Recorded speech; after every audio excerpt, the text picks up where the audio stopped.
La Fédération française des échecs vient de créer une énorme polémique, et elle concerne l'un des plus grands espoirs des échecs français, David Lacanrus, qui a 12 ans, et qui est ni plus ni moins que champion du monde de sa catégorie. En fait, il n'a pas été sélectionné en équipe de France. Bon, il n'y a rien qui va dans cette phrase. Il est champion du monde et il n'est pas en équipe de France, je ne comprends pas. Et du coup, le père a rendu public l'affaire, il en a parlé dans les médias, sauf que la Fédération française des échecs a campé sur ses positions. Et effectivement, le gars est champion du monde et il n'est pas sélectionné en équipe de France. Alors la fédération dit que c'est parce que voilà le comportement, etc., de la famille, etc., etc. Et du coup, on arrive dans cette situation qui est un peu quand même ubuesque, mais la famille n'en est pas restée là, elle a fait remonter l'affaire jusqu'au comité national olympique qui a finalement fait médiation et le petit David va finalement réintégrer l'équipe de France et défendre les couleurs de la France aux différents championnats internationaux. Franchement, c'est une bonne nouvelle je pense pour tout le monde et je vous propose un petit peu de voir le talent de ce champion du monde, David Lacanrus, qui est déjà 2232 Elo à 12 ans, alors que moi à cet âge je faisais des châteaux de sable. Et il joue Andrei Sokolov, qui est une légende, ancien top 5 mondial. Ça a été joué il y a un mois au tournoi de Saint-Quentin, il me semble, en partie longue. Donc ça commence ici avec E4 C5, un choix extrêmement agressif, une ouverture qu'on appelle la sicilienne, que je n'ai jamais osé jouer en 20 ans de carrière.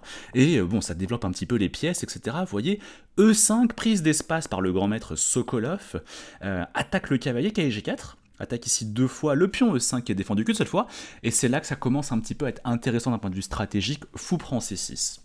Alors ça peut surprendre, hein, pourquoi le grand maître donne ici son fou contre le cavalier. À chaque fois, on parle non-stop de la paire de fous, à quel point c'est fort, alors pourquoi il s'en débarrasse? Et bah c'est parce que ici, en fait, après la prise, vous avez un débat intéressant où les noirs ont la paire de fous, mais en échange, les blancs, ils ont une meilleure structure de pions que les noirs, parce que les pions noirs, ici, vous voyez, ils sont vachement doublés colonne C.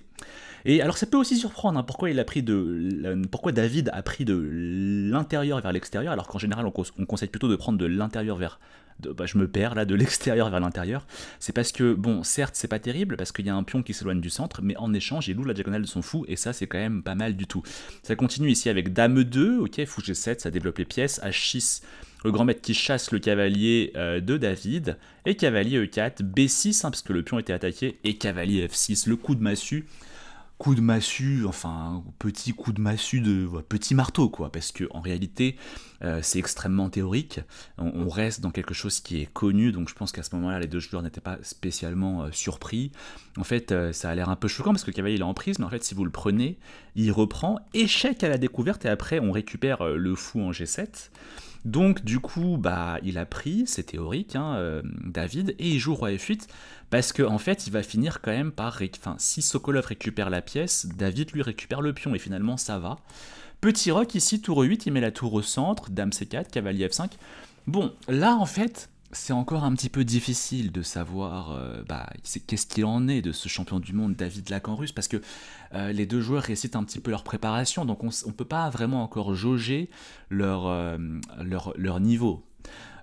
Andrei Sokolov, c'est sûr que c'est un grand maître, hein, donc lui c'est sûr, mais David on sait pas trop encore, suspense. Et là ça commence à chauffer, et c'est là où David va devoir répondre présent. B4 joué par Sokolov, super intéressant, attaque le pion C5, et surtout le fou va venir sur la grande diagonale, et le roi peut devenir super faible.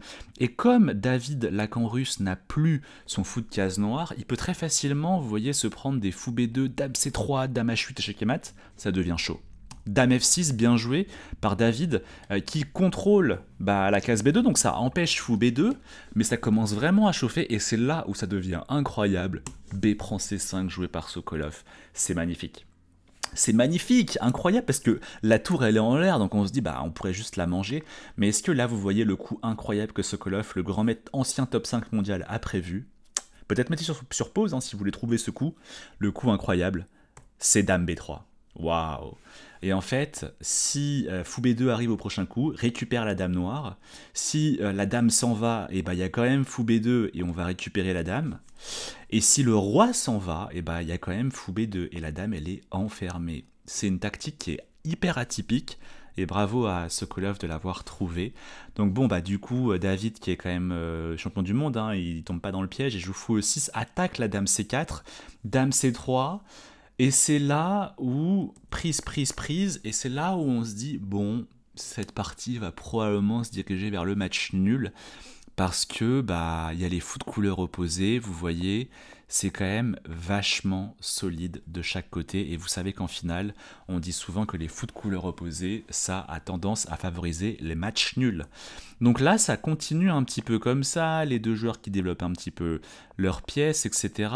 Mais Sokolov qui veut pas faire match nul, je comprends, en même temps il est favori, et il met quand même une petite pression, parce que ses pièces sont plus actives que les pièces noires, et Sokolov est quand même réputé, c'est l'école soviétique, donc c'est quand même réputé pour être super fort en finale. Et en face, c'est un petit jeune, et les petits jeunes sont souvent réputés pour être pas très bons en finale. Mais c'est David Lacan-Russe. Donc c'est pas un jeune comme un autre. Donc ici, vous voyez, ça bidouille un petit peu pendant quelques coups. Et c'est là où ça devient assez... ça commence à chauffer, là. Ici, Sokolov joue une très belle séquence. Il joue tour au 7 échecs.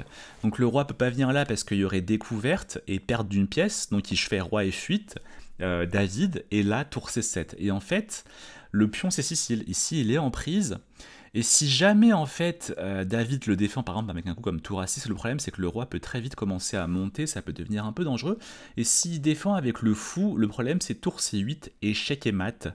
Très joli coup trouvé par Sokolov, et c'est là où j'aime beaucoup ce que fait David, et je trouve que c'est là la marque d'un champion, c'est qu'il donne le pion C6 pour activer ses pièces. Ça c'est super dur à faire parce que très souvent on est très matérialiste aux échecs, et là David comprend que le pion C6 c'est pas important, ce qui compte c'est d'activer ses pièces, et donc il joue le coup roi E8, prise et roi D7, et finalement son roi s'active, et c'est ça qui est le plus important, et vous voyez maintenant, le roi est en C6, ça va beaucoup mieux, les pièces blanches ont dû reculer, et finalement Sokolov, j'ai l'impression qu'il doit se diriger un petit peu vers le match nul, parce qu'on a du mal à voir comment il progresse, parce que tout est vachement bien défendu côté noir, les faiblesses c'est C4, A4 et F7, mais tout est vachement bien défendu, donc bon. Mais bon, Sokolov en même temps il a un pion de plus, donc il essaye de pousser, tour B6, fou F5, et c'est là que ça chauffe énormément.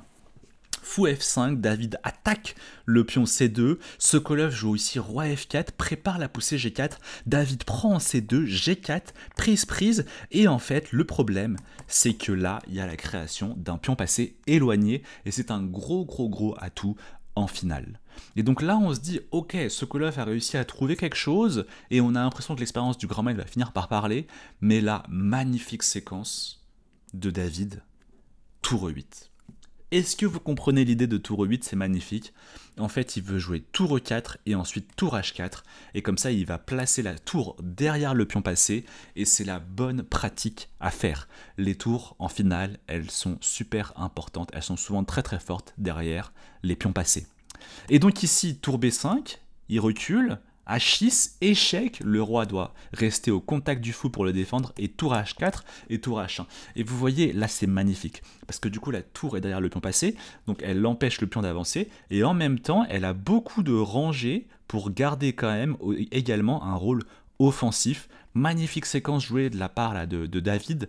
Et là, Sokolov, je pense qu'il aurait quand même dû un petit peu accepter le match nul, mais Andrei, il veut faire la leçon aux petits jeunes, et du coup, il se lance dans une aventure avec roi G5, sauf que David joue roi E4, parce que le roi est parti là, donc le roi de David peut s'activer, et là ça devient ultra chaud, tour prend G6, coup de tonnerre sur l'échiquier. Quelle est donc l'idée du grand maître ancien top 5 mondial?